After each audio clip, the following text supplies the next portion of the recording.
Tampa Bay Buccaneers to trade Tom Brady to the Dallas Cowboys in the Von Allen multiverse.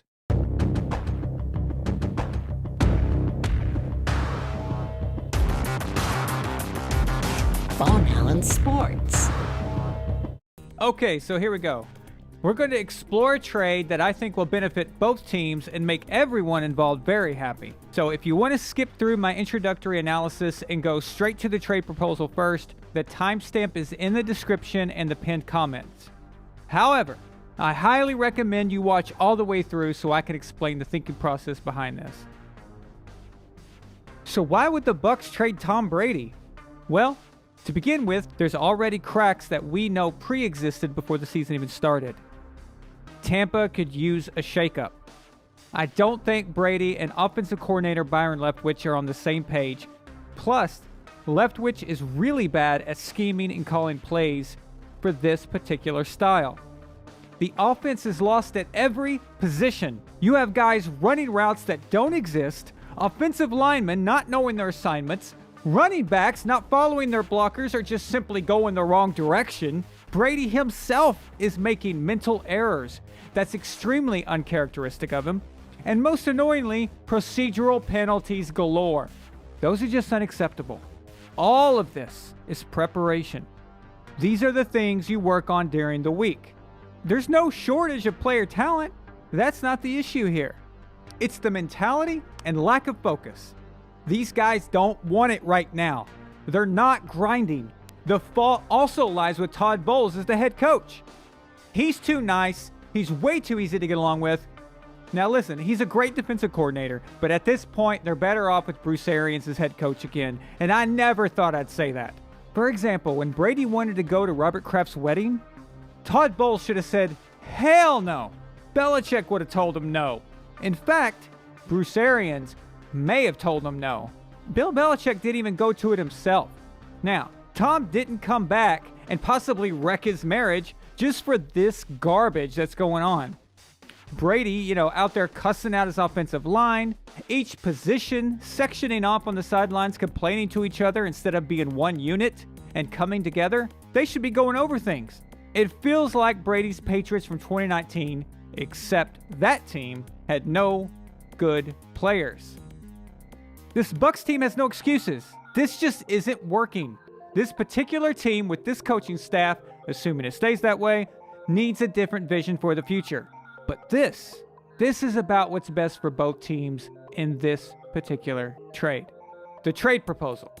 All right, I've spent the entire day going over different scenarios, crunching the numbers, trying to figure out what's best here and value and need for both teams. This is the most realistic thing.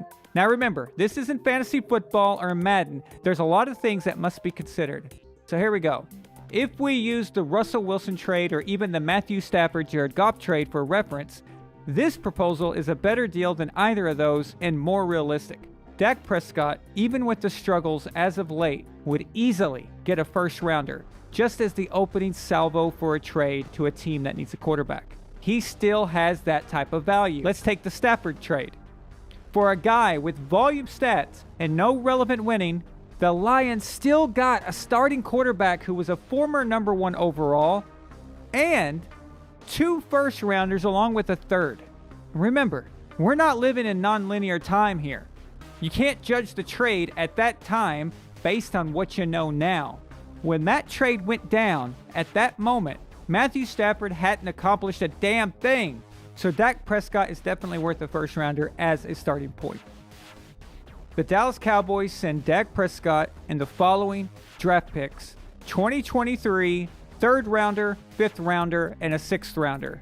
2024, a 5th rounder, all in exchange for Tom Brady, Chris Godwin, and a 2023 first round pick and 2024 7th round pick. So I'm going to show you the numbers here and how this trade will work first, and then we'll go over the why and reasons for both teams. A big factor in this is what's called dead money. So I'm just going to quickly explain for those of you who are not familiar with this. Dead money in principle is a form of accountability where players are concerned, while simultaneously enforcing restrictions on team expenditure. If, for example, a player signs with a team on a 3-year contract for $9 million in guarantees, The guaranteed money would of course be divided into $3 million installments per season. If the player performs below par in his first season, the team can and may choose to terminate his contract prematurely. That doesn't mean, however, that upon his release, they don't have to pay the amount owed, which would be some $6 million across the 2 remaining years. At this point, the released player in theory only registers against their cap for the 1 season that they retained him. Enter dead money. This acts as a checks and balances system to ensure that the teams face up to cap-related protocols, regardless of whether or not the player is still with them. I'm sure you guys are familiar with hearing how they restructure guys' contracts and how they push it to the back end and things like that, and you're wondering how do they give them upfront bonus money yet it doesn't count against the cap? Well, that's where dead money comes in. You're going to pay the piper eventually. There's no way of getting out of it. The Bucs are receiving Dak Prescott. It will leave them with $7.8 million on the salary cap. They will incur a dead money cap hit for both Tom Brady and Chris Godwin. Now, Brady's dead money will be $10.7 million and Godwin's will be $3.7 million against the cap. For Dallas, this will leave them with $13.2 million in cap space. Dak's dead money hit will be $18.1 million. Now, this may sound like a lot, but if they got rid of him any other way, it would be nearly twice that. Now, these figures don't include the draft picks involved for next year. However, we're just looking at this year only. What happens after this season will be the usual cap manipulation that teams do. Despite Dak's large dead money hit, the Cowboys will have plenty of room to sign Rob Gronkowski if he chooses to return, which I suspect he will. Now, the numbers work. There's just one issue here. Dak Prescott has a no-trade clause in his contract. Now, what this really means is if he wanted to be traded, he gets to decide where he goes. So, for this to happen, Dak will have to agree to go to Tampa, and he should absolutely want to. The Cowboys are going to have to address Dak's contract situation in 2024. If Dak wants out, they are screwed. Whether they keep Dak for 1 more year or get Tom Brady, either way, they are looking at a quarterback issue no later than 2024. Dak needs a change. He needs a fresh start. The Cowboys fans know it. The coaching staff knows it. Mike McCarthy inherited Dak and would probably love to have a veteran quarterback like Tom Brady to coach. And with the first-round pick that they get from Tampa Bay, he can handpick his own quarterback next year in the draft. In Dallas, questions constantly hover around him. But in Tampa, that all goes away for Dak. He'll be the man there, no question. All Tampa has is Blaine Gabbert and Kyle Trask. There won't be any issue with deciding who their quarterback is. Now, Dak will be going to a team with a contract when he arrives. And if I'm Dak Prescott, I'm begging for this to happen. All the scrutiny is gone, and he can just focus on playing his best. Jerry Jones has crazy expectations right now and is looking. Regarding Tom's contract, he restructured his deal and interestingly doesn't include a no-trade clause, but it does include a no-tag clause. This is the type of deal a player would want if he wants to get the hell out of Dodge. Now, a no-tag clause, this means that the Bucs cannot put a franchise tag on Tom, meaning that they can't force him to stay. He can just go wherever he wants. Brady, either way, will be leaving the Bucs after this season. It's already done, okay? He set things up to make sure that this happens. Either through retirement or free agency, this is going to happen, and the Bucs will get nothing but hefty dead money hits. The simple fact he made sure that he can't be tagged by the Bucs means he wants out specifically because of his age. Most big-name players that have a no-tag clause is due to the fact that they're looking for a long-term deal. But this doesn't really apply to Tom, being that he's 45. This can only mean that he is personally done there. The Bucs either try to get something for Tom now or lose him big time at the end of the year. But why give up Chris Godwin? Well, it's very simple.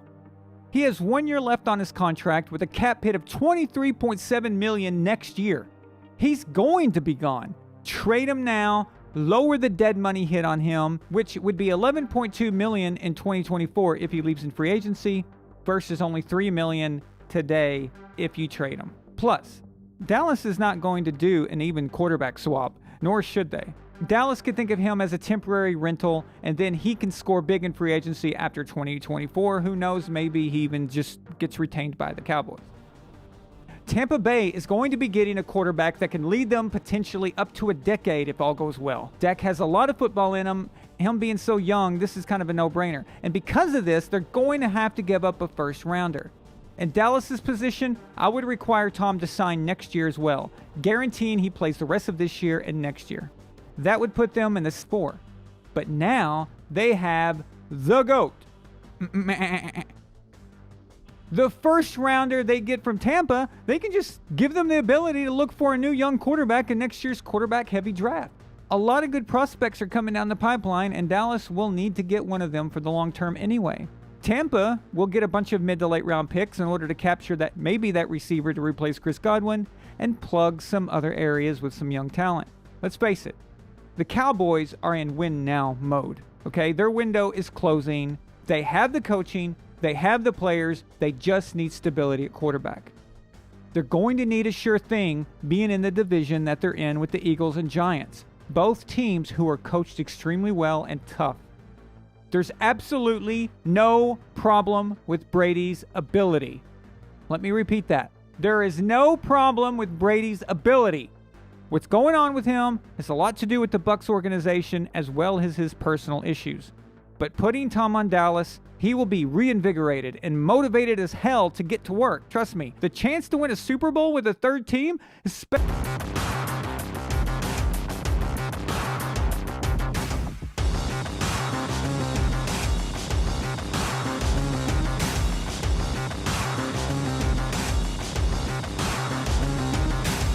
Von Allen Sports. I'm going in. Coach, you serious? Yeah, I'm serious. And look who's coming into the game. You can do it! Get that old ass of yours in the end zone! We got to win this thing! Von Allen Sports. Yes, go.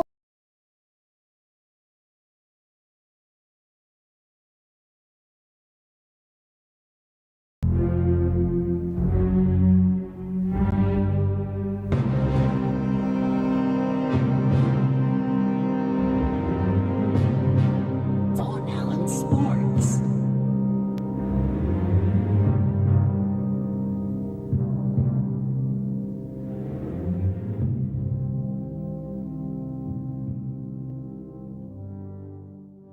This is Patriots linebacker, Super Bowl 49 champ, Darius Fleming, and you're watching Von Allen Sports, real and honest NFL analysis. Subscribe now. Join the empire.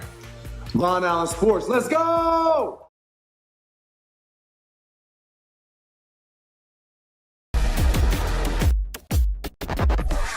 Von Allen Sports.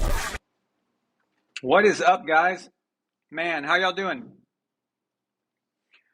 Long day today. They finally finished. They finally finished the work. I'm using the green screen, so I can't show you, but man, it looks so good in here. In fact, everything is wide open, and the carpet's been pulled up, so we have a hardwood floor now, kind of thing. And I don't know if you can kind of hear a little slight echo. I'm not sure, but I can hear it when I'm talking, just like right now. But man, it's so awesome.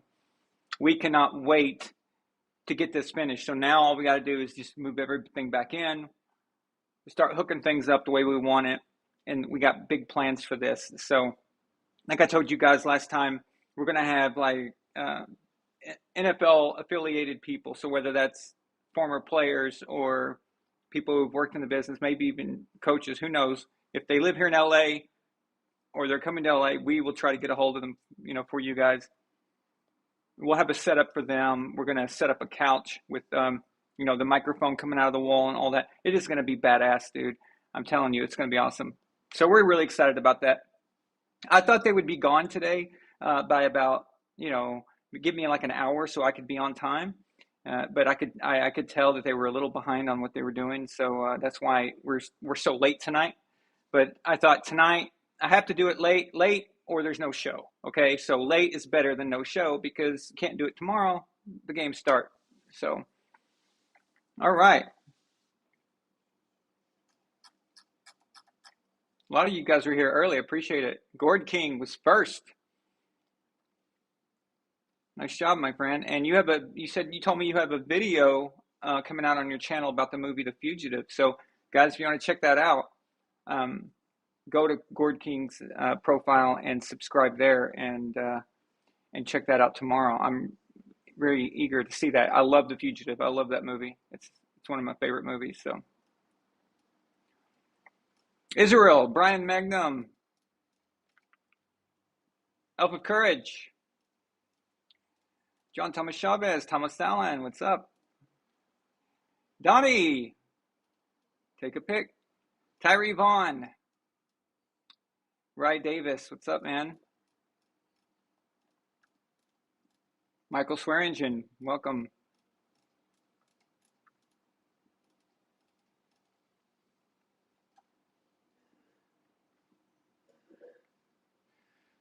Tyler Belcher, welcome, my friend. James is here.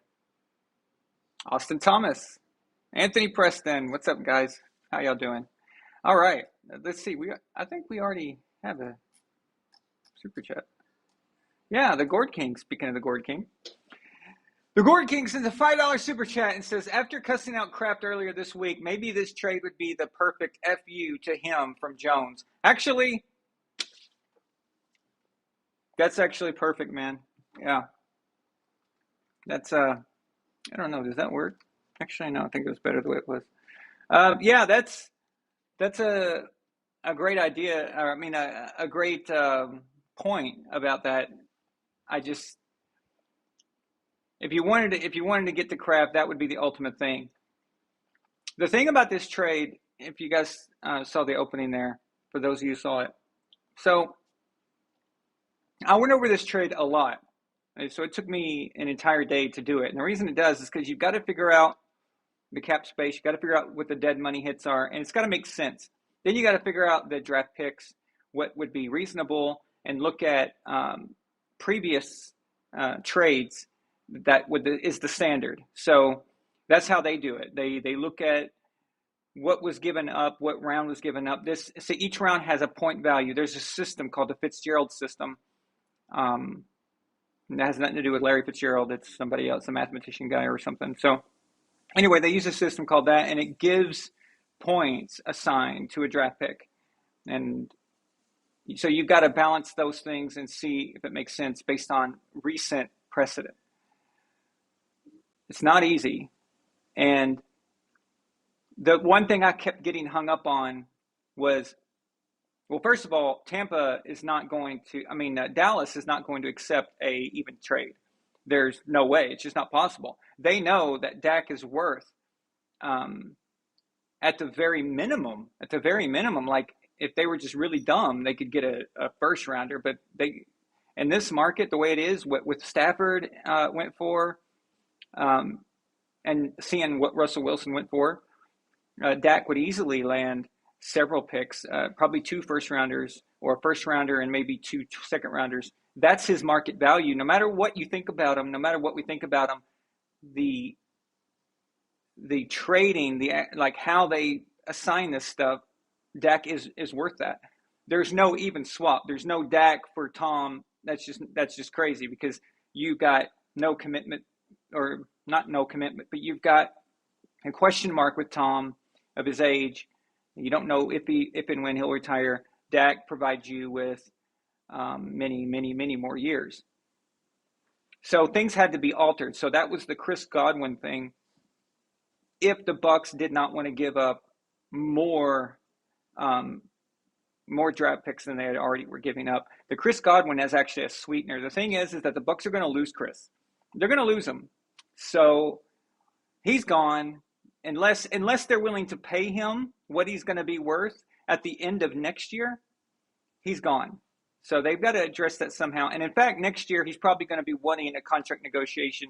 They might even have to franchise tag him if they want to keep him, and that's going to cost them a crap load of money. And not to mention, his cap hit next year is $24 million. That's a massive hit for a wide receiver. So they've got to make a decision. They've got to do something. So he's kind of the one that makes sense, because if Dallas receives Chris, they know he's kind of a rental. It's kind of like, let's see what we can do this year. He may leave next year. So he's the one that made sense for the balance there. And you have to get Chris off the cap in order to bring Dak in. So you've got to move that money. And because Tom Brady's cap hit was not very high, you've got to make more space. It's just, like Bill Belichick said one time, you got to give up something to get something, and that's how it works.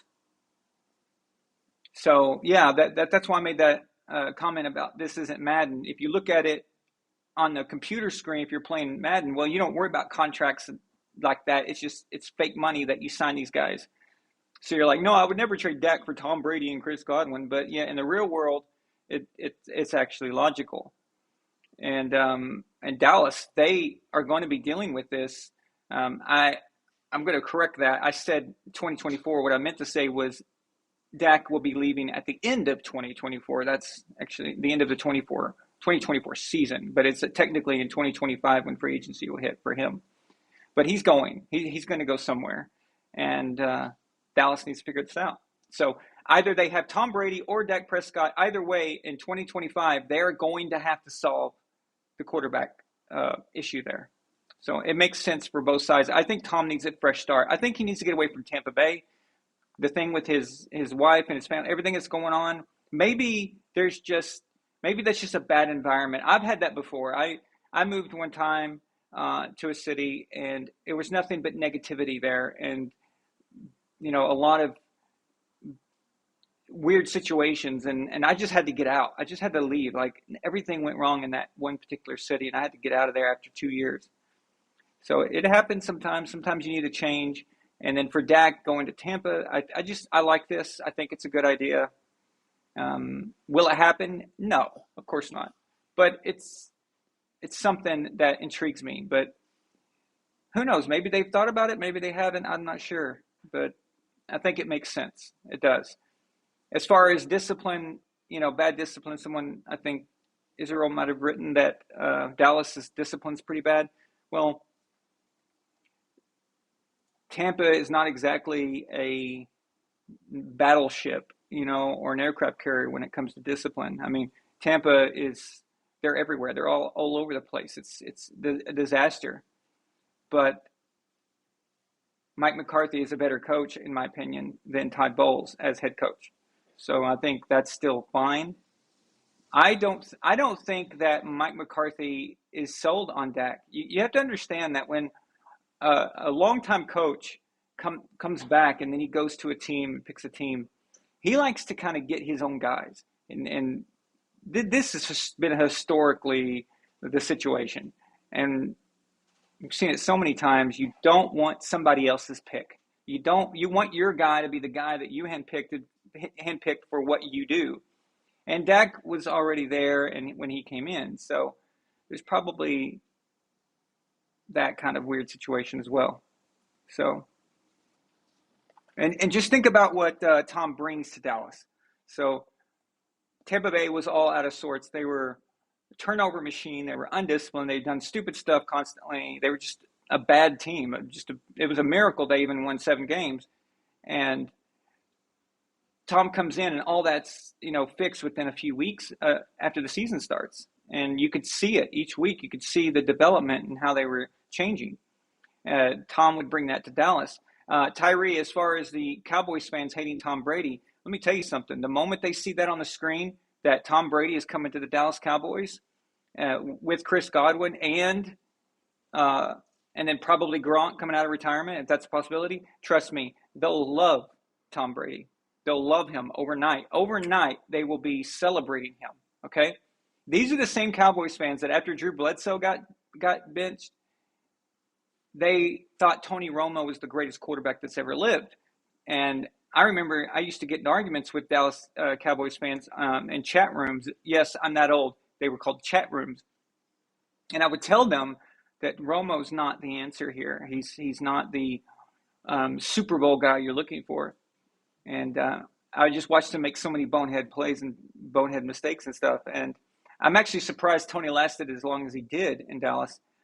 But they thought he was the second coming of Christ. And they quickly acclimated to him, and then they went against him, and then Dak comes in, and then Dak is the greatest thing that's ever lived. So they move very quickly, and it doesn't matter if they like Tom anyway. But trust me, they would worship the man. Colts and Broncos had they weren't particularly fond of each other, and Peyton went there. Those are two AFC teams, okay? The Cowboys and Patriots have never really had anything.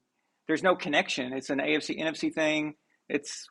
I just don't see the problem there. But yeah, they would be nuts. But no, I think the Cowboy fans overnight would be overcome with joy, especially with the prospect of being in a Super Bowl now, because that's the kind of thing that Tom brings to you. So, and I'm not saying that Dallas is not Super Bowl capable this year. I'm not saying that at all.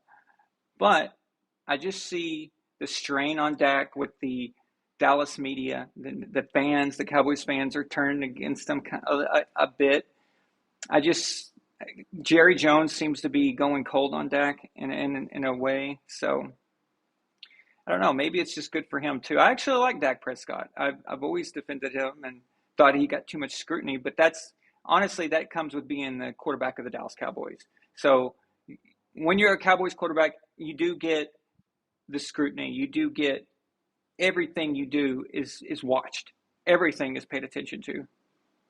Even if your team sucks, they're paying attention to you. So, but at the same time, you get the big money, you get the big endorsements, you're famous, everyone knows you because you're the Cowboys quarterback, and that means something. Even though they haven't won since the 90s, that still means something, and it means something whether it comes to primetime games, whether it comes to merchandising, it carries a lot of weight. They're still the most valuable team in the NFL. They may be the most valuable team in sports.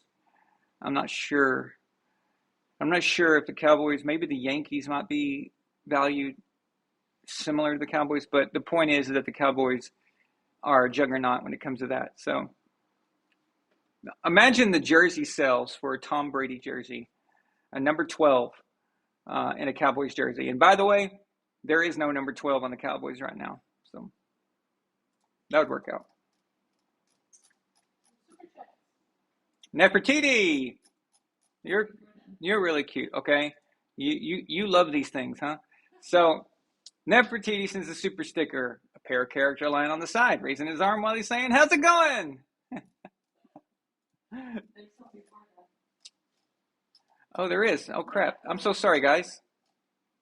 I was kind of on a roll there. All right. Here we go. Let's see. Okay, 146 Zigzag sends a $2 super chat. He says, "What do you think about Tom having a podcast now?" Well, I've been following it all year. It's the one with Larry Fitzgerald and that other dude. I don't particularly care for it. I don't want I don't want him becoming celebrity Tom, like LeBron is. LeBron is all about running his mouth and being in the media and having his little shows and things like that. I just don't want it to get to that point. And that's already got Tom in trouble with the military comment, which I think got taken way out of context and went too far. I understood exactly what Tom meant. For those of you guys that don't know what he said, on his podcast on Monday, I think it was Monday, he was referring to his preparation and commitment, and he said it's similar. It felt like being deployed in the military. Now, would I have used that phrase? No, only because I wouldn't have wanted that kind of backlash, because I knew immediately people would equate that with Tom saying that being a quarterback is like being a soldier going to war. Okay, so that's why I wouldn't have done it. But as far as what he said, he only meant in that one aspect. That one aspect, that's it. So he was meaning for himself. his commitment, the way he shuts himself away. He's almost a ghost to his family. A lot of times they're not around, and he sends them away for a while. So he just meant his preparation and commitment is very diligent, extremely by the book, very militaristic. Like military guys are this way. And if I was a military guy, and I would say, when it comes to discipline, I'm Tom Brady. Okay. And if I'm Tom Brady, I'd say when it comes to discipline, I'm a military guy. I think those equate correctly as far as that is concerned. Tom wasn't saying that he thinks he's a soldier and going on the football field is the same as getting shot at. He wasn't saying that. That's just ridiculous, But a lot of people got carried away with it and kind of went hardcore about it. I don't know. It's just, and it's getting out of hand. This whole stolen valor thing.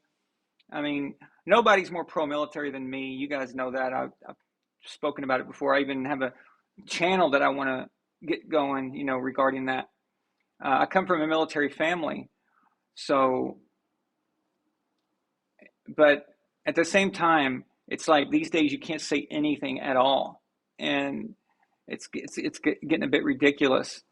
And I think this is one of those times where it's a bit ridiculous. It's just getting all pissed off about it. He didn't mean it like that. He did apologize. He just said he didn't mean it exactly like that. That's not what he was referring to, and he said it was a bad choice of words. So that's whatever. But yeah, I knew when it was sent to me. I knew immediately. I was like, oh, here we go. So, but yeah, I think Zigzag. I think those podcasts open him up to things like that and saying things that maybe he normally wouldn't. I prefer. I told you guys this last year, and I told you in 2020, okay? I'm not a fan of the Tom that is really open and connected to the rest of the world kind of thing. I don't know. I'm not referring to his TB12 method and all that. That's cool, and his clothing line. In fact, I want to get one of his shirts. But I'm just referring to the podcast stuff and going on that show, the barbershop and things like that. I'm not too fond of that, really. I like him being kind of more of an enigma, more of a just kind of what's he thinking kind of thing, and keeping out the scrutiny. So, but I guess it doesn't really matter what I think, but that's just my opinion on it. And I don't want him having unnecessary distractions. So, and when you get on those podcasts, you say things sometimes, you get comfortable and you say things or you misspeak or whatever, because those podcasts are in a setting where it's like you're talking to a friend, and in this case, he was talking to Kevin Durant, and they were both trying to identify with each other about being a professional athlete. And then you end up saying something you don't mean, or it wasn't exactly what you meant. You were kind of just, imagine if people recorded your private conversations with a friend and take it and then publish it. It wouldn't have the same context as the way you meant it. And that, I think those type of podcast settings are just leaves you open to get scrutinized like that. And I don't know, I just prefer the psycho Tom, doesn't say much, and football. So, and honestly, I think that's what we're going to see coming soon here. I think he's done with that. When he said those words, okay, so guys, he said, I'm not retiring anytime soon, okay? This means that either him and Giselle have come to an agreement or they're done. So either way, he's free now to do his thing. And I think that going forward, we're going to see the Tom we're used to seeing, which is the very focused and everything, going smoothly. I'll be extremely surprised if this game against Carolina is not a good game. Like, they play very well, sound, fundamental football, not a lot of mistakes, things like that. I got that vibe. Since he said that, I got that vibe that it's going to be much better. Elf of Courage since a $5 super chat. He says, do the Patriots start Mac Jones against the Bears, or do they keep Zappe as starter? They keep Zappe as starter. Absolutely. You just keep it going. You keep it going until it's not going. Right? Exactly, Milena. You keep it going until it's not going. It's like the Cooper Rush, Dak Prescott thing. You just, if it's not broke, don't fix it, kind of thing. So, absolutely, yeah. Just keep it going. And every week is another week that Mac is healing up, because it's not just the injury that he had specifically why he's been out. There's all kinds of things that they have that there's not on their injury report. There's bruises, there's bone bruises, there's just muscle aches and rearranged things in all over your body. It's just all kinds of weird stuff that isn't spoken about. Even fatigue sets in and things like that. So it just gives him one more week to feel better all the way around. I don't see a problem with that. And also, each week that Zappe is playing well, and each week that goes by, is going to make Mac even more like frustrated, like hardcore, like focused, And there's a good example of this. Look at 2001 when Tom Brady took over for Drew Bledsoe. Bledsoe was healthy and ready to come back during the season, and Bill didn't give him his job back.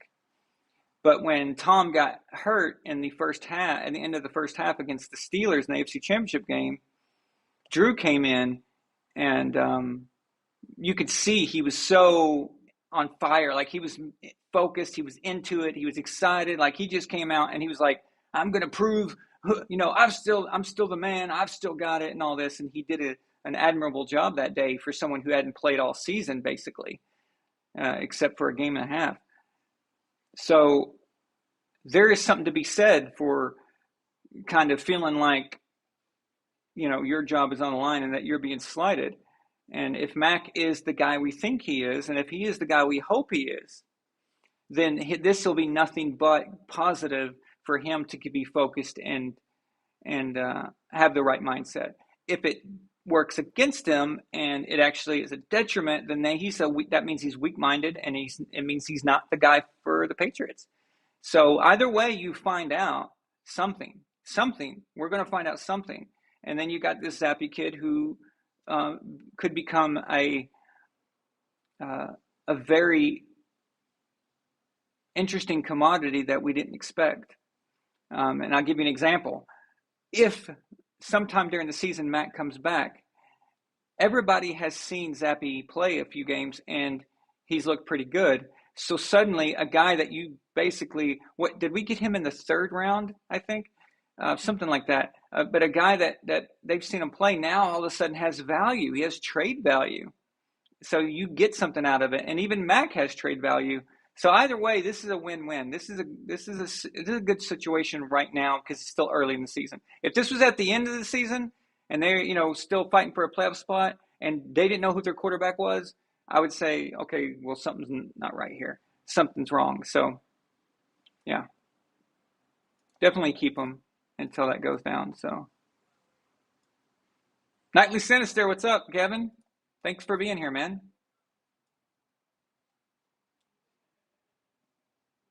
Bloody Pleb, what's up?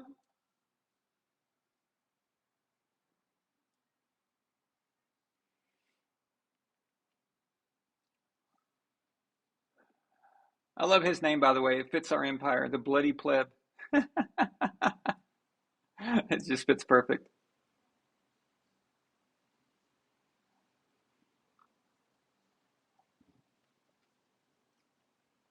Yeah, Evo Courage. Yeah, the last 12 Dallas has had. The last number 12 quarterback Dallas had was Roger Staubach, but I don't think it's retired. In fact, I don't think the Cowboys retire numbers in general as a rule, or Jones doesn't. Jones doesn't retire numbers as a general rule. I mean, imagine if the Cowboys retired numbers for every great player that's ever played for them. Would there be any jerseys left? So it makes sense. Exactly, Gord King. People think comparing and equating are the same thing. I know. Yeah. Yeah, guys, if y'all want, just because I'm curious, if y'all want to look that up, see about the number 12 in the Cowboys. See what the deal is about that. Because if it was retired by the previous owner, I'm not sure, but I know that Jerry Jones is very adamant about not retiring numbers. So I'm actually interested. So if one of you guys could take a look about that, I would be interested to find out.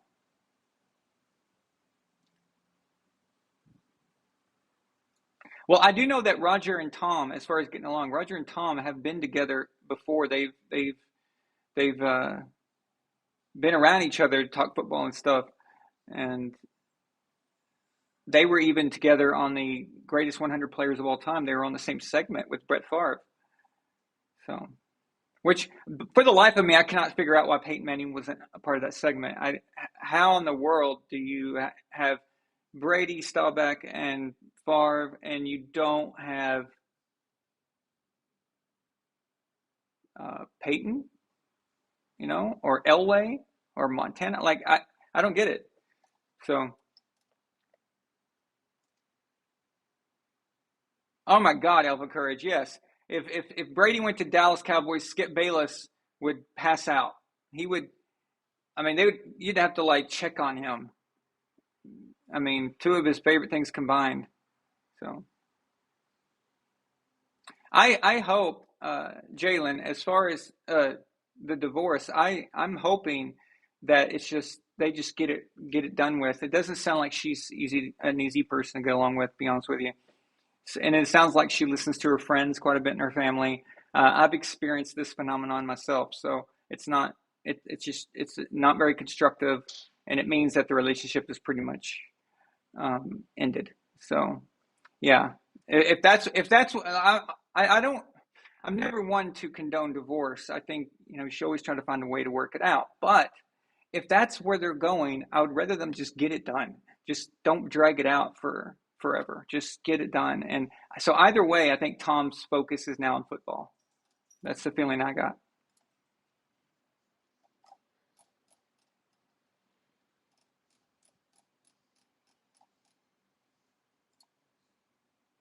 Okay, $5 super chat from Elf of Courage. He says Skip Bayless would his pants if Brady joined the Cowboys, because Skip is a massive fan of the Cowboys and a massive fan of Tom Brady. Absolutely, he would lose his mind. That would be hilarious to see just for that alone.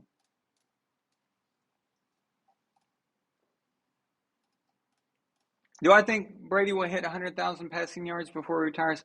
Yes. Yes, I do. I'm assuming you mean the regular season, right? So, Raphael. Okay, Raphael's here. So I gotta say something. So, first of all, guys, okay, you people sometimes are buzzkills. Sometimes you're buzzkills. Okay, so as we all know, the 49ers just traded for Christian McCaffrey, in my opinion, the best running back in football. And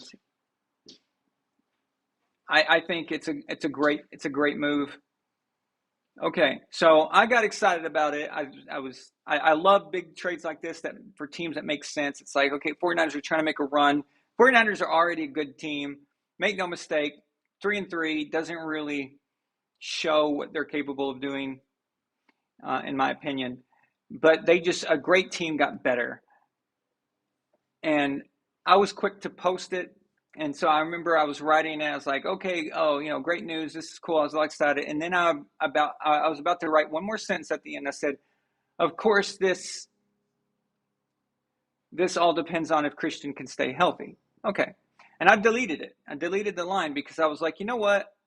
Everyone knows this. Everybody knows that Christian's got an injury history.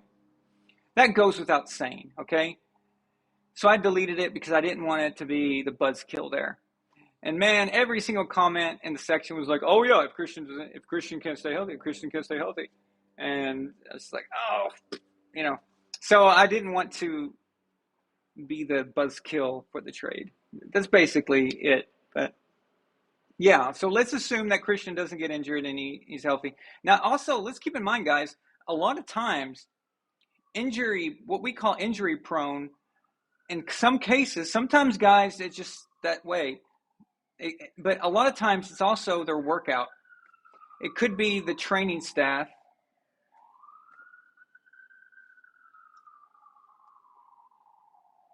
Can you, it's just, okay, get it over with.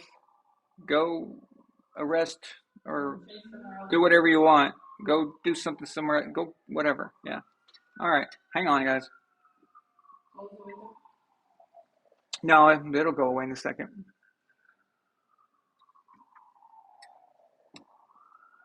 It's so weird. We like live in a little bubble. So things happen around us, but it sounds like it's near, but it's actually several blocks away, over near the Hollywood Walk of Fame. But it's so loud, though. Yeah, I know exactly, Anthony. It does. It's weird, but down the street where the Walk of Fame is, it's just a lot of incidents happen down there. Okay, I think they're about done there. So, okay, so going back to being injury prone on a team. So a lot of times it's the training staff. And I think, a lot of you guys know I've had my brother on here, my brother Jason, who's a professional trainer, and he's talked to us about certain training and styles and stuff. Now, he told me that he went over the TB12 method, and he said that right now is the most modern, innovative thing to do for these guys because it minimizes injury. It really does, and he says it's good stuff. It's not some kind of pseudo science or pseudo routines or whatever. It's not snake oil like people like to say. It's actually a sound program. It's a good program, and a lot of guys who use it seem to not get that injured. But so the point is that these trainers and how they train their guys could make a difference. And what if, okay, I'm just saying, what if Carolina's training and health staff, what if they're not good? What if they're not good at their job? What if what they do is a problem? So you see these teams that are just completely decimated by injuries while another team is just healthy all year. And you're just like, okay, not all that is luck. Some of it's luck, but some of it is bad routine, bad practice routines and things like that. So what if San Francisco, we don't know, okay, I don't know. I'm just putting that out there, but maybe San Francisco trains Christian a little differently. Maybe they look at him differently, and maybe that might help whatever problems that he may have. So that could change is all I'm saying. So San Francisco doesn't exactly have a good history when it comes to injuries either, but it just depends on what's good for that particular player. And I know that Gronk, a lot of his injuries were Belichick's fault. And what I mean by Belichick's fault, not directly, but Belichick's training staff, he gave them the ability to make decisions, and he wouldn't really oversee it and stuff. And then when Gronkowski started doing the TB12 method, he got pissed off. Belichick defended his training staff and then kicked Guerrero out. You guys remember that drama. But they were putting Gronk on these heavy regiments, and this dude hits the ground and it's just a ton of bricks. And something's going to give, something's going to go and crack. And Gronk needs to be more limber. He needs to be able to fall without it being so devastating. And that's why he had all those, maybe not the only contributing factor, but it didn't help, is my point. So, and Gronk did the same weightlifting, the same routines when he was in college, when he was at Arizona. And he even had a back problem there. So those type of weights and those type of routines are not good for Gronk. It just doesn't fit what he does. So we'll see with Christian, but I think it's awesome. I think it's exciting. So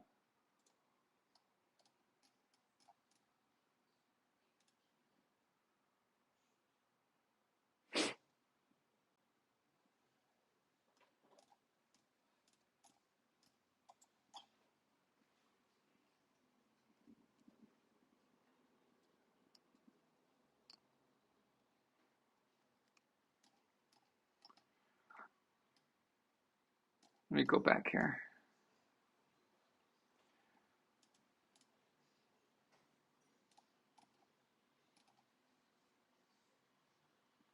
Yeah, so do I think Brady will hit 100,000 passing yards before he retires? Well, I don't think he's retiring at the end of the year. I think he's going to keep playing. So, yeah, I guess. Where is he at? Like mid 90s, something like that.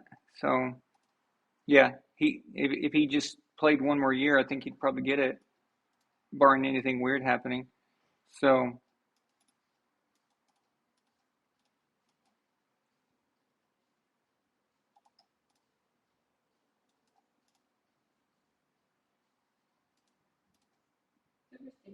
oh, Gord King, did you find out about? Is that what you're talking about?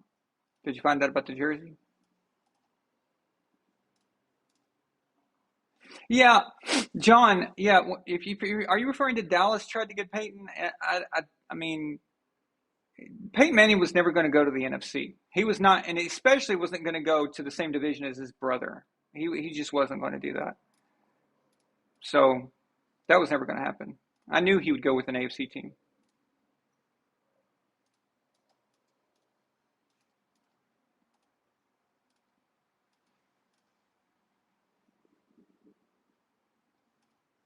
Yeah, I don't know where Tom is at as far as regular season yards.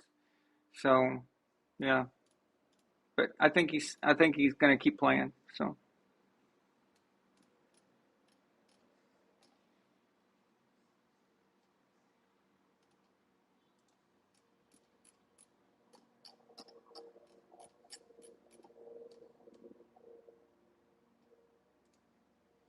Raphael Goy sends a $3 super sticker. So it gives me a thumbs up. Awesome. I bet you're excited, man. I'm happy for you. Nice, Israel. Nice. I hope it looks good.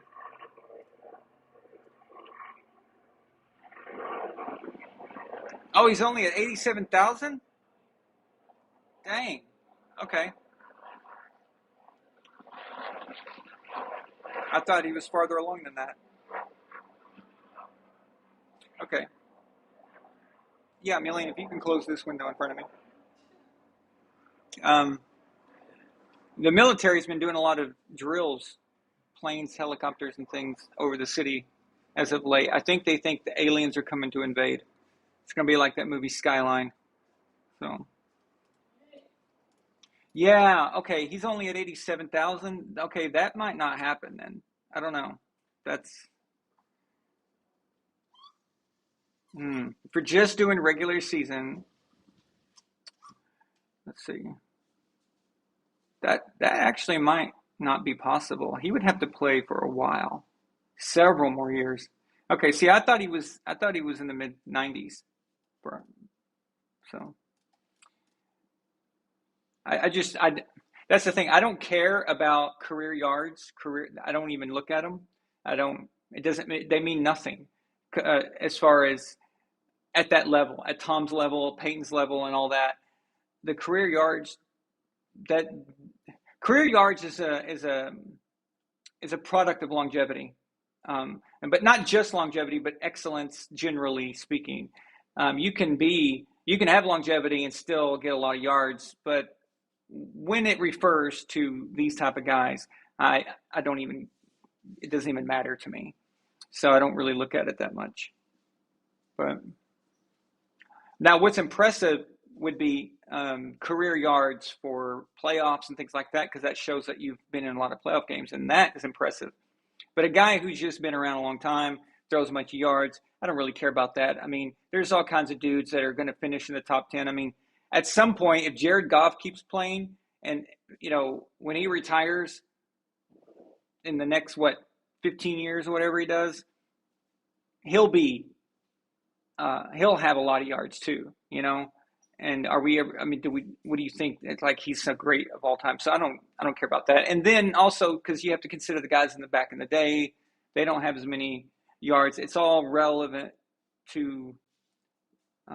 It's only relevant to the time frame, and the rest of it doesn't make a difference. So, the context of the yards and what they did with those yards is actually probably more important as far as I'm concerned. Israel says, oh, by the way, Aaron, off topic, but that's a very nice sweater. Oh, thanks, man.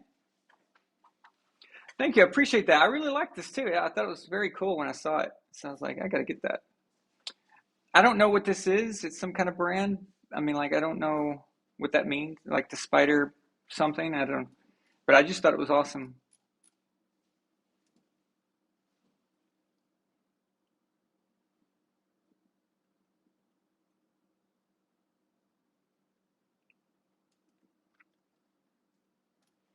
Anthony Preston. So career yards for Tom is at 98,000. Maybe that's what I was thinking about. That's everything, right? Playoffs, regular season combined. Okay. Interesting. So he'll hit the 100,000 for that. So 99.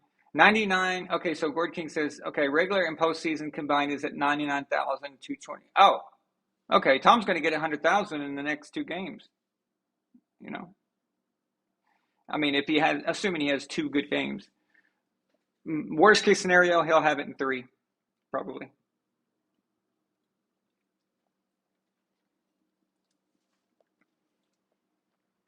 Just one moment, guys. Give me 30 seconds.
Okay, so see,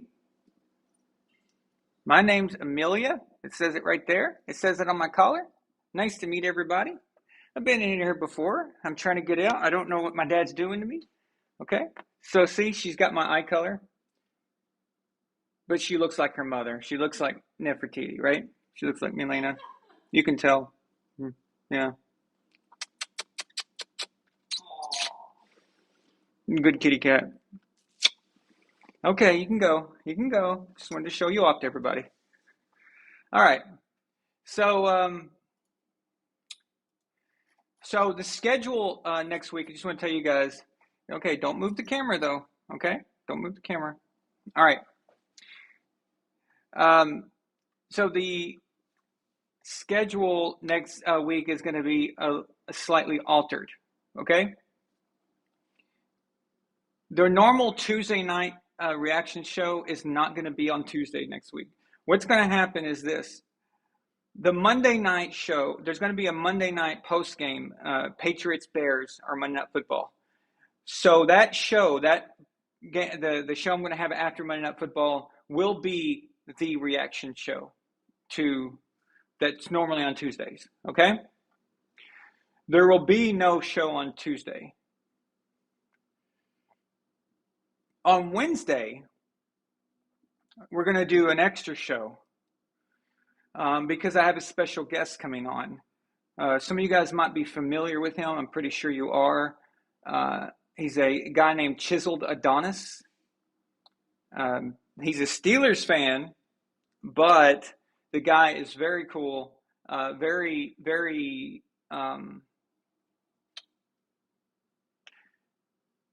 I don't want to. I mean, he's a Steelers fan, but he gives respect to everybody. Like he's not a hater. He's not one of those types. So very funny guy. I love his commentary. He does commentary on things, not just football, but he does it on all kinds of stuff. And sometimes he finds these weird sports that I'd never seen before, and he commentates on them and stuff. So So me and him are going to do a show together on Wednesday night, which will be at a special time, 7:30 Eastern.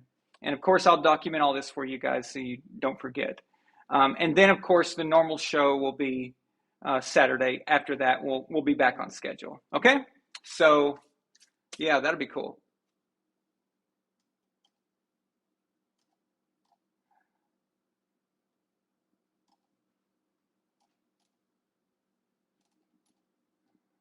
Let's see here.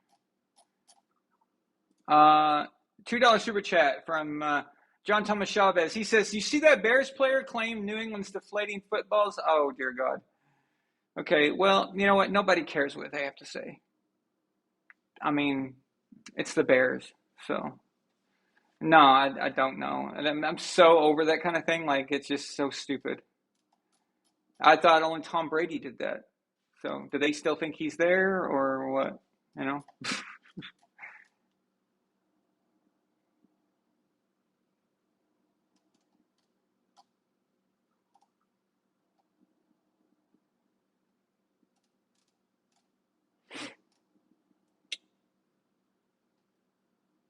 Raphael sends another super sticker. Thank you, Raphael. He sends a $1.50 super sticker. A cat that looks like Amelia. Thank you.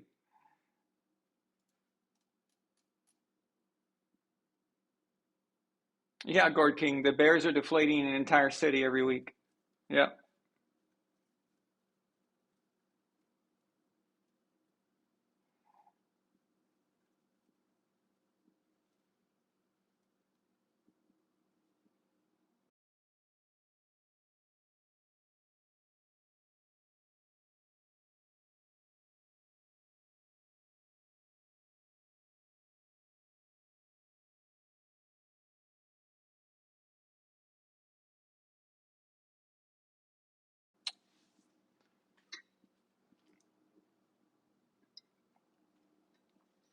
Yeah, I mean, I don't know. Who cares? Who cares about that? It's the Bears. So, completely irrelevant. Um, so I did click on Skip and Shannon today. You know, I guess the episode was from yesterday probably, but it's Skip saying that the Bucks are going to win their 8th Super Bowl with Tom.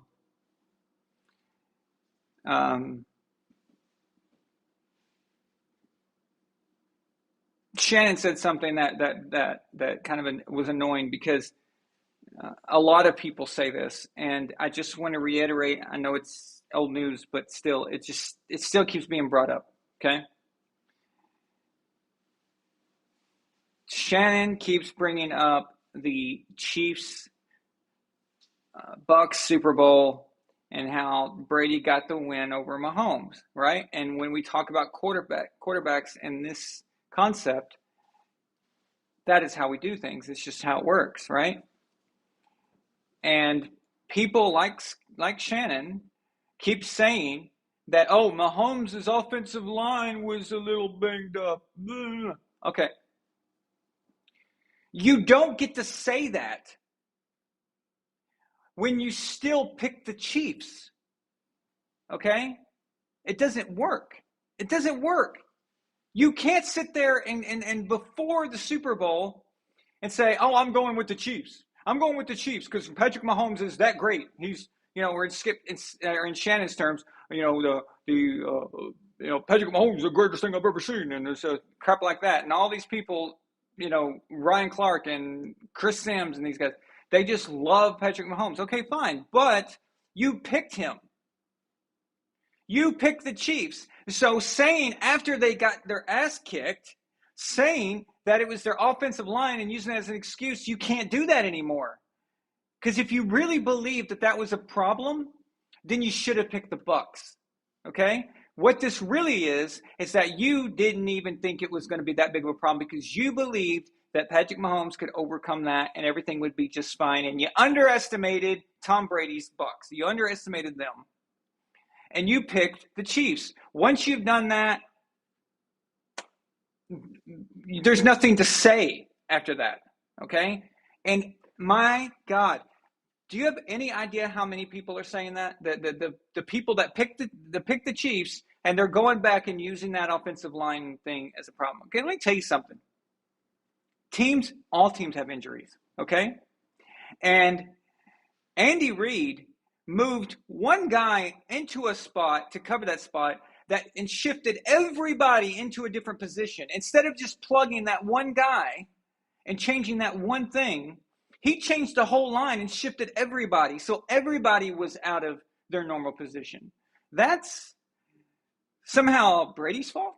I don't get it. There's always something. And then I see these lists about Brady's Super Bowl wins, and they always have an excuse, 0-1, it was the tuck roll. It's like the tuck roll, the mother effing tuck roll. I'm so tired of hearing about the tuck roll. The tuck roll was the divisional game, all right? By the way, a lot of Raiders fans still think that's the AFC Championship game. They do. They really freaking do. It's crazy, and my friend Z, I was talking about with him the other day. He's a Raiders fan, and he's like, yes, they still believe this. They still think it was the AFC Championship game. They thought that whoever wins that game gets to go on and play the Rams. Let me tell you something. A lot of problems with that. First of all, that Raiders team was probably going to get destroyed by Pittsburgh in the AFC Championship game. But if you live in your own little reality where you think that was the AFC Championship game and you were going to go on to win the Super Bowl, you were not going to beat Kurt Warner's Rams, okay? No one was going to. No one but that Patriots team. If that game is played 10 times, the Rams would win the series, okay? So let's say 5 of 9, right? So 5 of 9, let's do that. The Rams would win. Okay? But the Patriots had their number that day, that moment. And no, the Raiders would have not gone on and win that. So get this. This is so ridiculous. I'm not even convinced that particular team that year was going to get past that Steelers team. So, sorry. Okay. They in 03, okay. In 03, they blame John Casey kicking the ball out of bounds on the kickoff at the end of the game? Really? That was an awesome Super Bowl, man. Like, nobody could do anything until the end, and then it just, went nuts, right? I don't know what the deal with that one is. I don't get it, but 04, they said, Donovan McNabb was heaving in the huddle. Again, how is this? What does this have to do with Brady, Now, remember, in 07 and 11, when he lost to the Giants twice, those were legitimate, okay? Everything went smoothly there. There was no problems there. When Tom Brady loses, it's legitimate. But when he wins, there's an excuse. That's funny how that works, actually, right? So then you go to 14, and they talk about the Malcolm Butler interception, the decision to pass on the 1-yard line.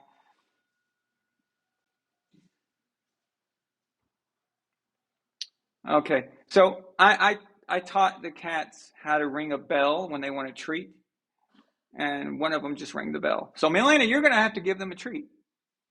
Oh, I think Amelia wants to be paid for her time on the show. She wants she's got a SAG card now. So, but anyway, so 2016 with the Falcons, they say 28-3, and the Falcons show there's always something.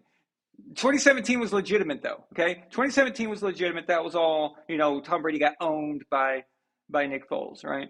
2018, it was the defense, 13-3, and had nothing to do with Tom either. And, of course, 2020 was Patrick Mahomes, no offensive line. Okay, so that's interesting. That's really interesting. But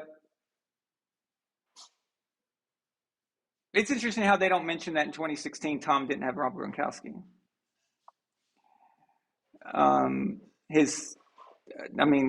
That's massive, But anyway, I'm sick of it, and Shannon is just so annoying about this stuff.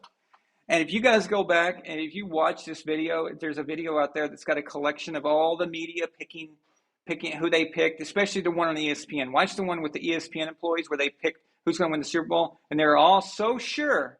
They were all so sure that the Chiefs are going to win. And then after they got destroyed, it's the offensive line, and. Okay. Sure. Sure. Okay. So you should have picked the Bucks then, right? Am I right? Like, seriously. If you thought it was that big of a problem, you should have picked Tampa Bay. You can't do that now. You can't say that. So, sorry.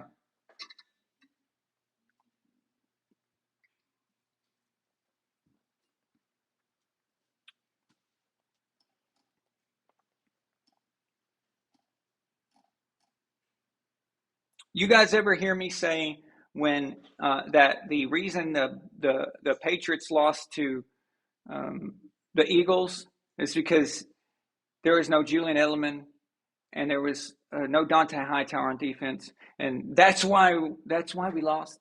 No, no, you don't hear that from me. Okay, you play with the guys that you got. If you can get that far without your key guys, that's excellent. If you can win without your key guys, that's even more badass. But if you lose with the guys that you have, and it's just the way it is.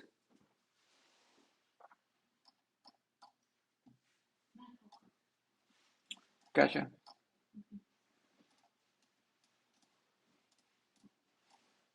What's up, Celtics Nation? Nightwalker sends a €5 super chat all the way from Germany. He says, if the footballs get pressurized at room temperature, the pressure is going to fall the colder they get. Ideal gas law. I'm sorry, Daniel, I'm sorry. But you're wrong. That's actually incorrect. That's incorrect. So I don't know where you went to school, and I don't know what your education is. But here in the United States, and at the high school level and at the college level, we're taught that pressure does fall in cold weather unless it's footballs belonging to Tom Brady. So you need to get your German education checked out. So there's nothing else I can say. I hate to call you out like that. I hate to make you look bad in front of everybody, but you have to understand that when it comes to Brady, ideal gas law does not apply and physics are altered.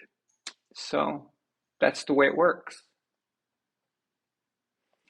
You know, it's just a way of the universe. So it was written in the stars before we ever existed. You know, when the Big Bang ignited, along with the Big Bang came making up rules against Tom Brady that make no sense. So it's just how it works. Any other player can let out air, or any other player can add air, but that doesn't. Nothing to see here. No, it doesn't exist. It doesn't matter. Nothing to see. Sorry. So, yeah. I wish I was kidding, but to a certain extent, this is actually true. That there's different thinking process. There's people will ignore a fact and true, like what is real, just because of their hatred for something or for somebody, and they'll change everything. They'll change what they know to be true, even their own experiences. They'll alter their opinion, even based on their own experiences, just because they hate someone and they want to have it out for them. It's disgusting. So, yeah, Jalen, yeah, we lost that Super Bowl because of Bill's terrible ass coaching. That's what that was. So. Had nothing to do with missing players. That Super Bowl could have been won with a lot less than just Julian Edelman, and that's not taken away from Edelman. Edelman is awesome. He's one of the greatest Patriots that ever lived. Okay, but my point is that Eagles team was beatable, very, very beatable, and Tom was just throwing the ball around like nobody's business, like just nothing. Okay, and so the defense lost that one. But in 2018, they did a really good job. So, they kind of made up for it in that regard. Unless you're my father. My father will not forgive it. He's still mad about the 2017 one. So.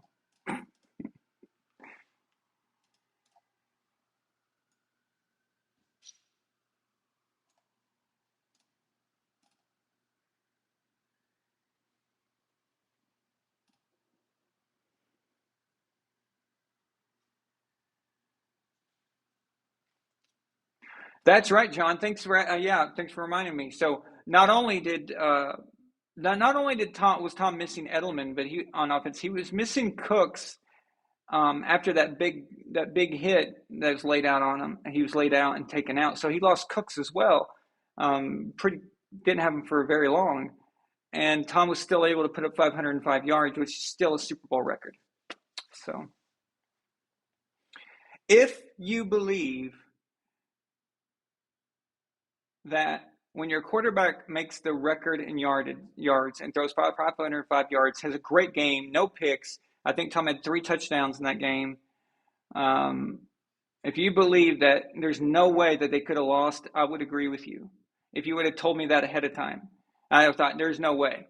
It's definitely if the quarterback is Tom Brady and supposedly the great defensive coach Bill Belichick, if I would be shocked, to find out that they would lose. So that one is just inexcusable. If Brady's performance was kind of lackluster and not, he was making mistakes and stuff the whole time, then it looks like a team-wide fiasco. But no, that should have been a blowout for the Patriots that game. So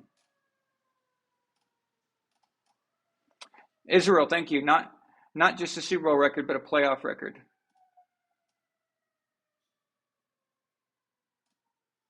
Nightwalker will never find out, probably. Maybe when he's retired and he writes a book, he might say it.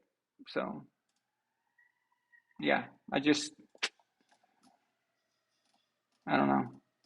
I think at this point we kind of know, though. We've seen the pettiness. We've seen the arrogance. This is the same coaching staff that said that they could win all those Super Bowls with a quarterback that's anywhere from top 15, okay? That's what they thought this back in the 2000s. So that just shows you the level of arrogance that they've got. A lot of these coaches, okay, and this is a problem right now in the NFL with a lot of the young head coaches. They think that they are the stars of the game. They think they are the ones, or they want to be that, and they just think that they know better than everybody. One particular guy that believes that is Kyle Shanahan. Kyle Shanahan thinks he knows what's best over anybody else. Otherwise, Tom Brady would be a 49er right now. So clearly he doesn't know everything, but he wants it his way. He doesn't want to give up any kind of glory or any kind of power to a quarterback. He doesn't want to give that up. If they're going to win, he wants all the glory. If they lose, well, he's still the man, and he's still, the reason why they even make the playoffs. That's how people look at it. And I don't know. I mean, we've got a lot of guys like that. He's not the only one. He's not even close to the only one.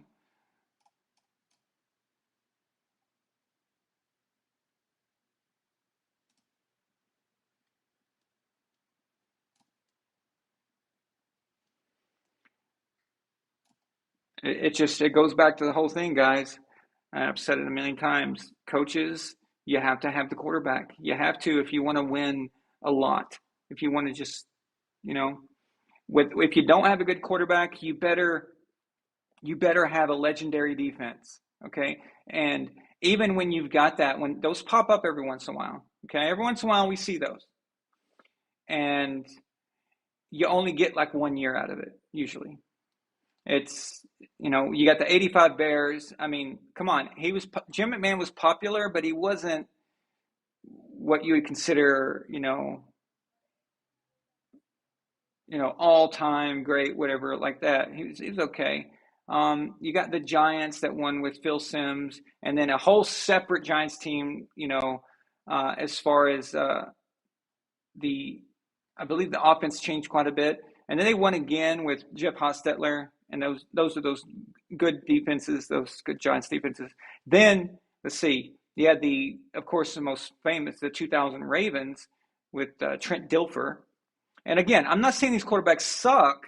I'm just saying that it was mainly about the D.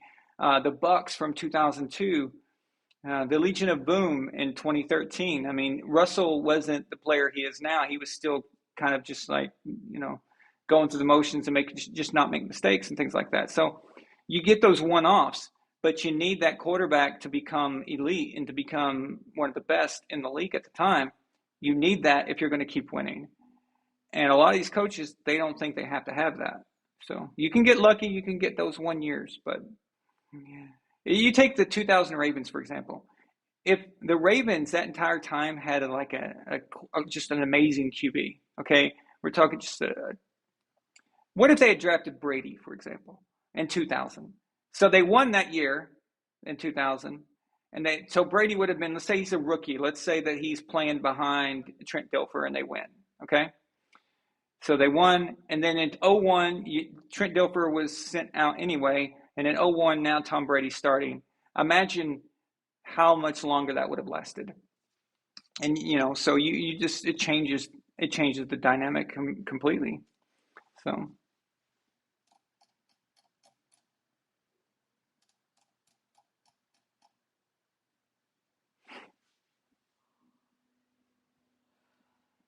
Well, I don't think any of us are comparing these people to regular people.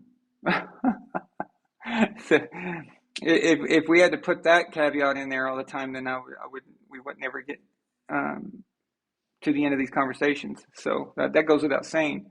So yeah, we mean it within the confines of professional football, and the best of the best, So.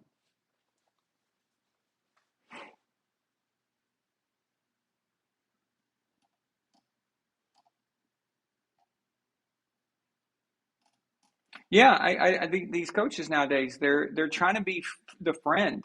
They're trying to be the friend of the players, and I don't like that. I think it's stupid. It's kind of what I said in the video intro of tonight's show. Todd Bowles, he's too easy to get along with. He's too far to the other side. Like, you can be too far the other way. I think Bill is too far the other way at sometimes. And not with the younger guys. I think the way Bill is with younger guys is appropriate. It's good for them. It's good for their development. But Bill would treat Tom the same way, and that finally ultimately costed him another Super Bowl, actually. So that way of things. So he goes too far with it. Then you got guys on the other end that are just way too nice I would have never let Tom go to that craft wedding. Not in a million years. If I was the head coach, I'd say, "Are you serious? No, you're not going. We're struggling right now. Okay. Things are not going that well. And things are, we're getting penalties and procedural penalties, delay of games and all kinds of stuff. And you want to go to the wedding of the owner of a previous team that has nothing to do with us? No, sorry. That's not happening." So you have to say no in those situations. And Todd, he doesn't seem to be that type. So he's going to have to get a bit more hardcore on these guys. I honestly, I don't think Bruce Arians would have let Tom go to that. I think he would have said no. So, I mean, Bill didn't even go to that event. It's just a bad look is all it is. It's just a bad look. I wouldn't have done that. But yeah, you got to find a middle ground if you're a coach. There's too many Sean McVays now. Too many. I want to be your friend. I want to live vicariously through the quarterback. I want to, I want all the glory and stuff. Sorry, it doesn't work. Not for me. I don't like it.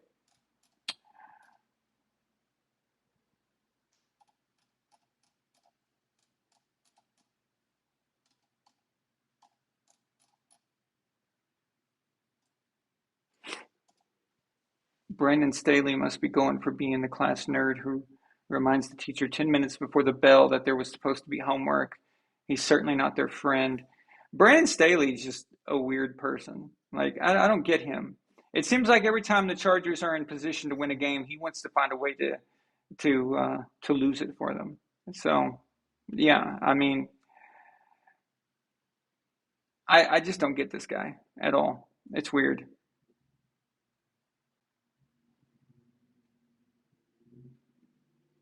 Some current Pats players did go to that event. Well, that's a bit different, John. First of all, they're not Tom Brady. They're not the quarterback where you're leading the team. It's also New York, from Boston, New York, and back.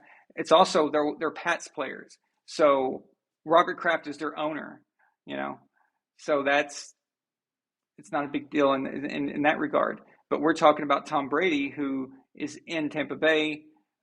They're not doing well. Things are all crazy and out of sorts, and it's just a bad look. It's if they had won and if they had played well against the Steelers, then nobody'd be talking about this. But that's the risk you take, though. That's the chance you take.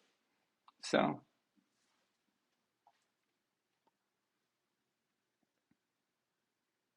Yeah, I agree. I don't think Robert and Bill like each other very much.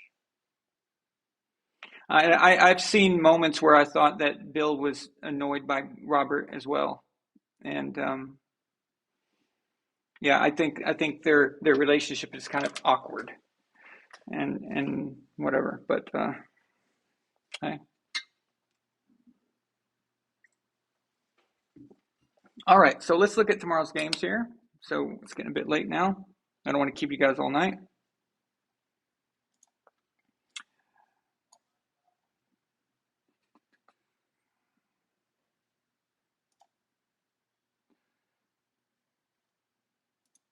Oh, by the way, this a guy on our Facebook group posted this for us, and named Caleb, and I saw this. So this was made by some media guy. I think on Barstool. So this is a list of teams, and I don't know if you can read some of the colors. Let me enlarge it. I'll just scoot over here. Okay, so juggernauts. And Israel, you I know you feel this way. Since when were the Eagles a juggernaut? Okay, listen, I know I gave them the good job, whatever, the approval, half-ass approval. But do we really believe that the Eagles are going to win the Super Bowl or even go to the Super Bowl, much less be a juggernaut? I mean, come on. It's just, and normally, just this one thing wouldn't bother me, but let's just keep going and take a look at, there's so much wrong with this. Buffalo, yes, I would consider Buffalo a juggernaut. They have been consistently good the last few years, and they're right on the brink of just complete dominance. If they just had one or two things, differently go their way, we could potentially be talking about them in a whole different light the last few years. And they may still yet succeed. So that one isn't crazy, but calling the Eagles a juggernaut is really just, I'm sorry. Just no. Okay? Super Bowl contenders. Casey, I agree with. But seriously, the Jets have sucked so long, and they finally go 4-2, and you think that they're Super Bowl contenders? What universe are we living in exactly? I want to know what the thinking process was behind this. Now, yes, the Giants are there too. Okay? I'm not going to make as much of a big deal about the Giants because they do have good, solid coaching. They do have a lot of good players. But I'm sorry, the Jets, they have not proven a damn thing. They go into Green Bay and they win, and now all of a sudden they're Super Bowl contenders? I'm sorry. And I promise this has nothing to do with my thing with the Jets, okay? I don't do that. I'll give them credit when credit is due. Good job. They're 4-2. Okay, so you're the smartest kid in the room with Down syndrome. Bravo, okay? Whatever. You're in the AFC East, and you're trying to get to second place, okay? Because you're not going to get first. So how are you going to get to the Super Bowl exactly? I just want to know what this is about. Okay, good teams. Dallas, yes. San Francisco, yes. New England, I think we're okay. Okay? Good is something that I would almost consider, I'm talking like championship game potential. Okay? No, sorry. I don't think we're there yet. I don't think the Patriots are there yet. Sorry. The Bengals? Hell no. Dude, the Bengals caught lightning in a bottle last year. That's it. Okay? Let's pull back on this. The Vikings, okay, good team. Got it. The Titans? What? No. No. So if any of you guys were wanting to put money down on long term, would you pick the Bengals, the Patriots, or the Titans over the teams in the next round? Not all of them, but some of the teams in the next one. Look, good teams, but low key suck ass. Well, that's a big difference, right? Good team, low key suck ass. That's a big difference. My God. All right. So Baltimore Ravens. I would consider the Baltimore Ravens a good team. Okay, they're okay. All right. The Packers are still a good team. Bucks, good team. Dolphins, they should be way down. The Dolphins are not any good. The Colts, good team. They've proven that. Chargers, Rams, okay, so I'm okay with that, right? The rest of them. But don't you, any of you guys would believe that those teams, the ones just now that I said are good, they have a chance at beating the Patriots, Bengals, or Titans in a playoff game. So I think all of them kind of are in the same grouping there. Frisky and fun. I don't find anything frisky or fun about the Falcons, Seahawks, or Raiders. And really all I think about is just wanting to go to sleep. I don't know what this next one is. I don't even care. Okay. Sick of their crap, the Saints, Browns, Jaguars, and Cardinals. And I probably agree with this one because I think I know what he means by this. It's that they show hype that they might be kind of good and they might be okay, and then they do nothing, and then the expectations are there, and then nothing ever happens, and they just fall flat on their face. To that, I would agree. Bad teams, but let's remember to be kind, please. The Bears and Steelers. I don't even know what he means by that. Lost to the bye week, the Detroit Lions and Houston Texans. I would agree on the Texans. I would still put the Lions. I would put the Lions at frisky and fun, wouldn't you? So, cousins of Kirk Cousins, Russell Wilson, and I don't know why they singled Russell out exactly, but and the DC Lizard people. Okay, and Booty Cheeks, the Panthers and Broncos. He's just saying they're really bad. All right, so I don't know. Just some of this was just weird, and I thought it was, yeah. So, but the Jets, Super Bowl contenders, the Jets. You have all of these teams, and you have all these teams here and all these teams here, and you think the Jets are the ones that you're going to put. Sorry. And that Eagles juggernaut thing isn't working. Sorry. Yeah. Maybe they were drinking that day. Maybe they're a Jets fan. Who knows? But that was a big post. It got a lot of traction. So yeah. Barstool Sports.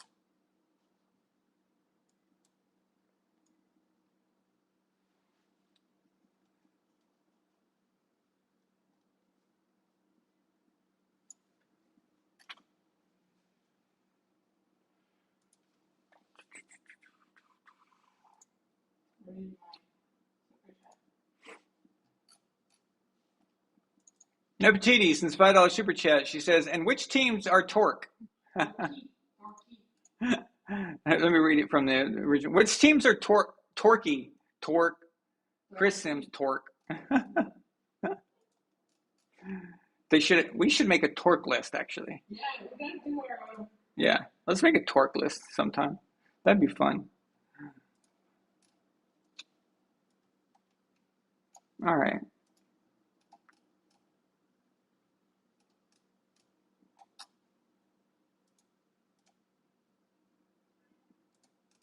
So, right off the bat, we got Browns and Ravens.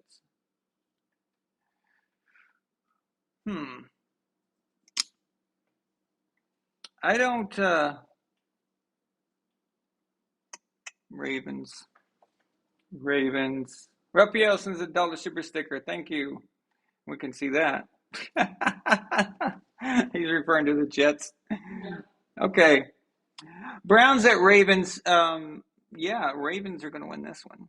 So I picked them last week, and but they got this one. It's fine. It's okay. It's going to be all okay. Buccaneers at Carolina Panthers. So, listen, last week I thought, okay, Pittsburgh's 1-4 at the time. They have all their starters on defense. On the defensive back set, the defensive backs are 6 of them. I think were missing. They were missing T.J. Watt. Surely they don't even really have a quarterback yet. Surely they're going to win this, right? They're going to kill the Steelers. But guess what? No, that didn't happen. They took the Steelers lightly. They did not take them seriously, and the Steelers were ready for this game. You saw it the way they played like a team. They were into it. They were in the zone, and they played their butts off. And the Panthers, you would think, just got worse because they got rid of Christian. But I will not say blowout anymore in regards to the Buccaneers until I see some winning football. And I don't mean the winning football against the Falcons, because that could have actually been a disaster as well. So I'm going to pick Tampa Bay, and the only reason I feel a little different, this might not be like it was in Pittsburgh, is because I think Tom is showing a different sign this week that things are going to get better. And knowing that they lost to Pittsburgh the way they did, I don't think they're going to take the Panthers lightly this week. So I've got Bucks, but I'm not going to say blowout here. So everybody wants to beat Brady. It's their Super Bowl when he comes to town.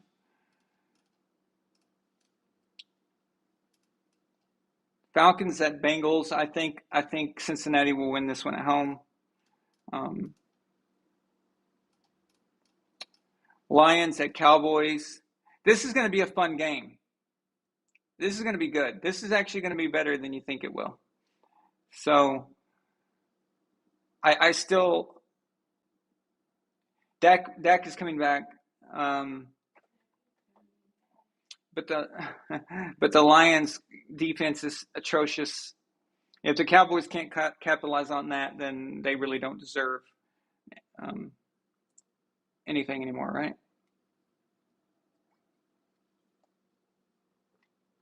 So Cowboys for the win, but I think this will be a fun game. This will be good. Giants at Jaguars. I'm going Jacksonville, actually. I think Jacksonville matches up with New York pretty good. And again, this is NFL. It's about matchups. You can't just go by record. Giants are 5-1. Jaguars are 2-4. But I think actually Jacksonville gets the win here. Colts at Titans. Damn, those teams are very similar as far as like where I think they're at, the level I think they're at. Not as far as the way they're built or the way they're played, but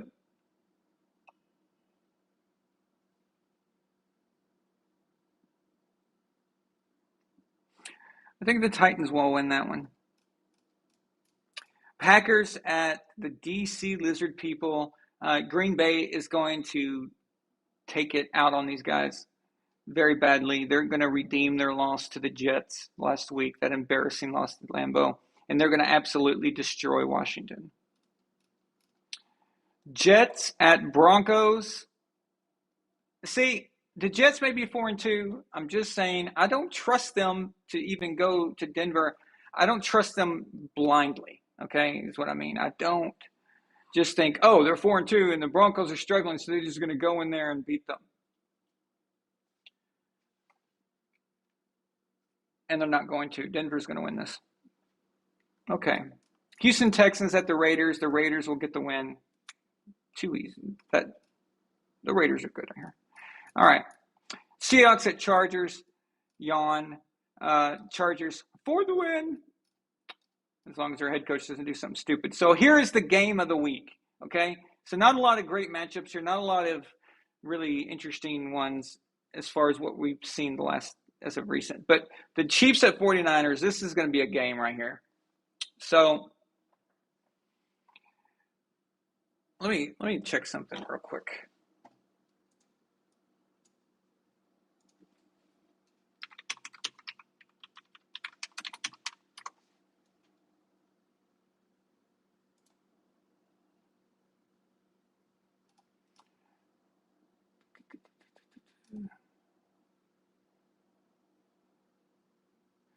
Okay, so Christian McCaffrey's probably going to play in this game. As far as how much he's used, I mean, he can't possibly know, the whole playbook, things like that. But they probably worked on red zone packages, goal line packages, things like that. So he'll be there. The Chiefs are still going to have to game plan for him in those situations. I would be surprised if McCaffrey was just, getting carries between the 20s. All right. But you never know. But anyway, I still think he can be a difference maker when they're in the red zone.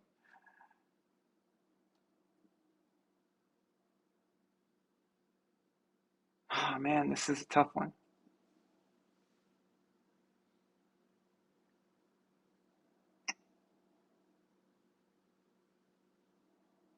The Chiefs have been playing really well, other than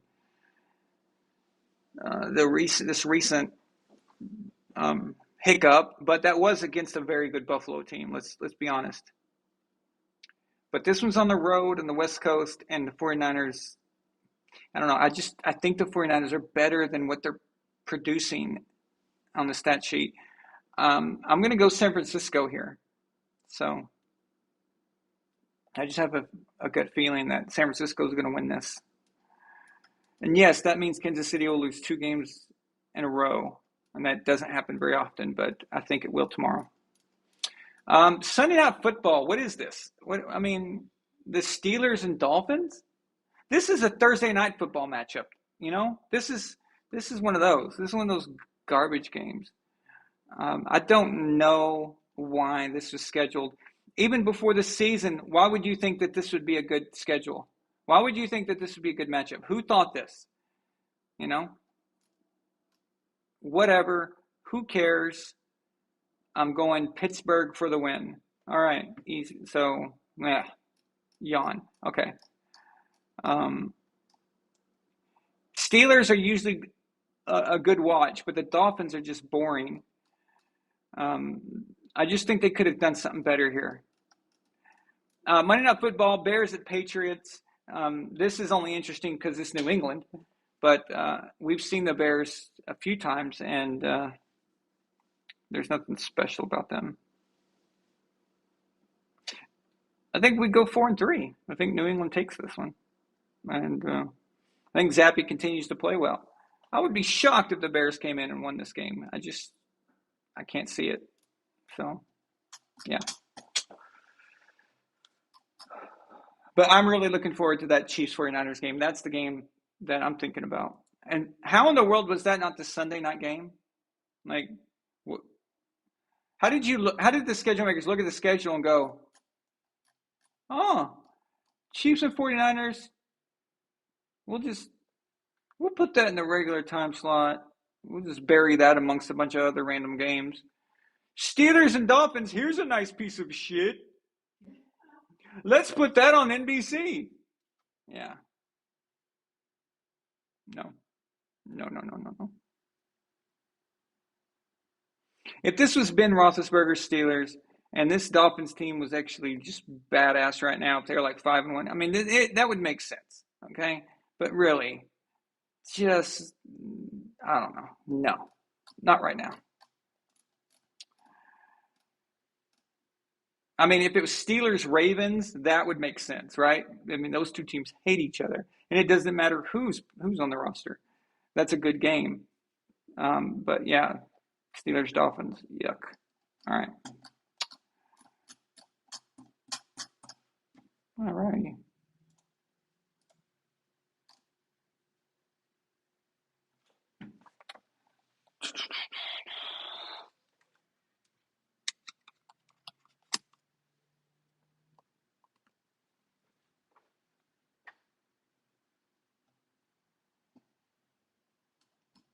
Oh, well, if the 49ers win tomorrow and beat Mahomes' Chiefs, well, you know what that means, right?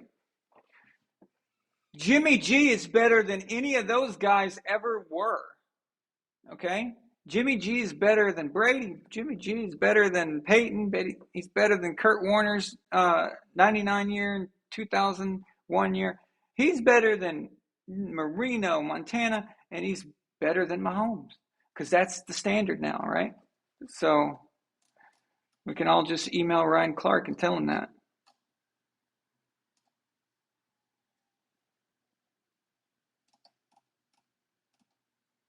Israel, if Dak and the offense that the Dallas Cowboys have, if they cannot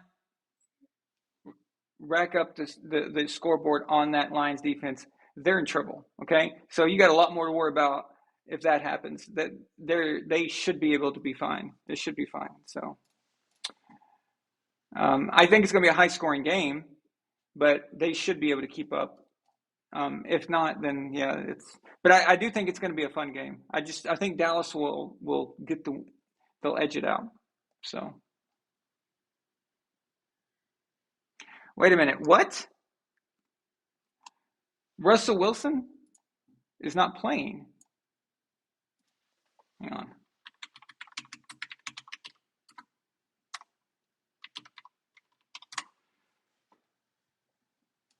I thought he was going to play.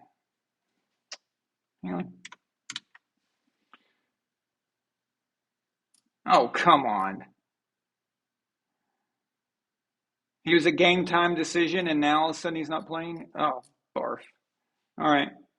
Well, that might change. Well, that's going to change. Let's see. Well, maybe it wouldn't change much.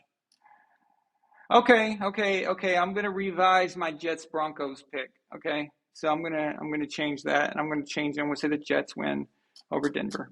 Okay. Well, damn. I thought Russell was gonna play anyway.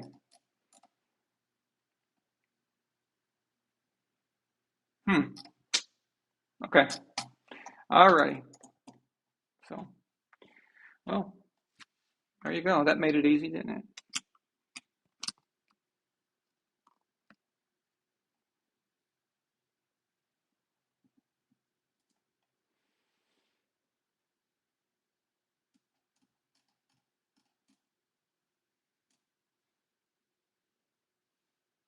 Yeah, that money that they gave him. Why would you give him? I mean, unless that was part of the trade agreement that he had to sign him. I would have, unless if that wasn't part of it, I would have wanted to see Russell in my offense before I signed him so much. But I would do that with any player unless it was agreed upon, unless it was part of in good faith. Like, okay, we're going to trade you, but I want a contract with the new team you're trading me to, and then they agree. So, but if that wasn't there, I definitely would want to rather see him in my system and see him in on our team for a little bit. But now they're stuck with him, so see if it gets worked out. I just don't believe that it's going to continue to suck like this. I think they'll get it figured out in Denver somehow. I think it'll just continue to evolve. I just cannot picture them just being terrible with Russell Wilson as their quarterback. That's hard to see. Okay, looks like the last super chat of the night, $2 super chat from Rafael Hagoy. He says, the new Subway sandwich gave him diarrhea.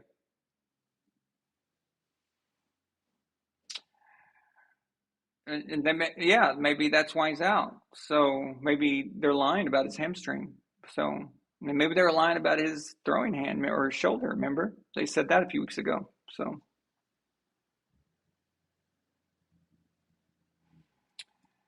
I tell you what, they're taking a lot of heat right now in Denver and Russ and all them, and they're about to meet a Jets team that, maybe they don't want to put them out there. So to calm everybody down. So you never know. Whatever.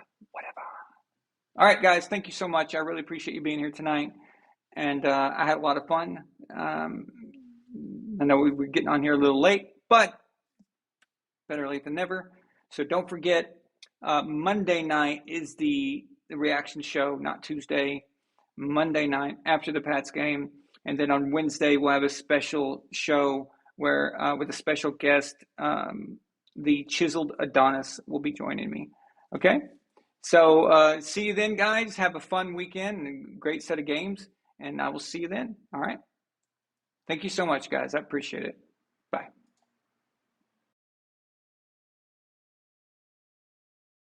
Flag on the play if you're not subscribed to Von Allen Sports. But once you are, we'll make it up to your team in the fourth quarter. You're watching Von Allen Sports, real and honest NFL analysis. Subscribe now and join the empire. Von Allen Sports, let's go. Von Allen Sports.